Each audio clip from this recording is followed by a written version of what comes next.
මගේ අම්මා රෝගාතුරවත් ඇය පූර්ණ ජීවිතයක් දුන්නා.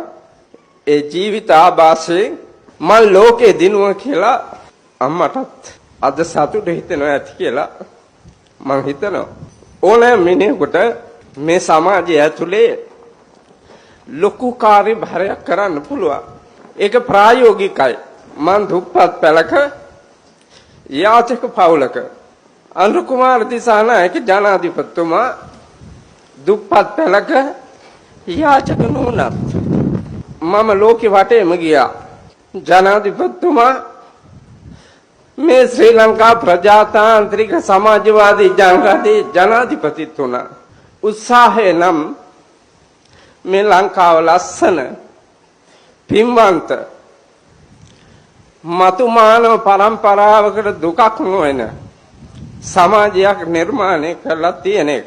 සෞභාග්‍යයෙන් සපිරි නැනසින් සහ ගුණයෙන් වැඩුණු සත්පුරුෂයන් නිර්මාණය වුණොත් අතීත ශ්‍රී ලංකාවේ අනුරාධපුර රාජධානියේ සිට නිර්මාණය වුණු මේ ලංකා සංස්කෘතිය අපිට ආපහු ආලෝකමත් කරන්න පුළුවන්.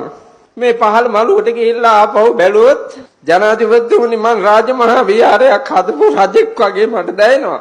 අනුබුදු මිනිසුන් මහරහතන් වහන්සේ කර්මාන්තයන් 64ක් 18 කට්ටුවක මිනිස්සු ගෙනල්ලා නිර්මාණය කළා. ඒ නිර්මිත ශ්‍රී ලංකාවේ කන්ද නැහැ කියනවා නම් අඳින්න නැහැ කියනවා නම් ජීවත් වෙන්න විදිහක් නැහැ කියනවා නම් ඒක පාපයක්. ඒකේ යැලෙන්නේ නැතුව මේක ගොඩනගන්න මාන්සි ගන්න. ගොඩනගන්න හදනකොට ඒකට දිරිය දෙන්න, උදව් කරන්න, කඩා කප්පල් කරන්න, කකුලෙන් අදින්න, විනාශ කරන්න හදන්නේ නැතුව මෙව වැටෙන්න වලක් නැතුව අන්තිම වලට වැටුණාට පස්සේ හරි ඔබතුමාගේ වටිනාකම දැකලා ඔබතුමා රජකම දීලා තියෙනවා. ඒ රජකම බාරගත්තා සේම රාජකීයත්වයේ කටයුතු ටිකත් මනාව සිද්ධ කළා මේ ලංකාවට ලස්සන ශ්‍රී ලංකාවක ස්වයංපෝෂිත මිනිස්සු සන්තෝෂයෙන් ජීවත් වෙන මිනිස්සු මතු පරම්පරාවට කාටවත් අතපාන්නේ නැති මිනිස්සු జాතියක් කරන්න පුළුවන් නම් හොඳයි.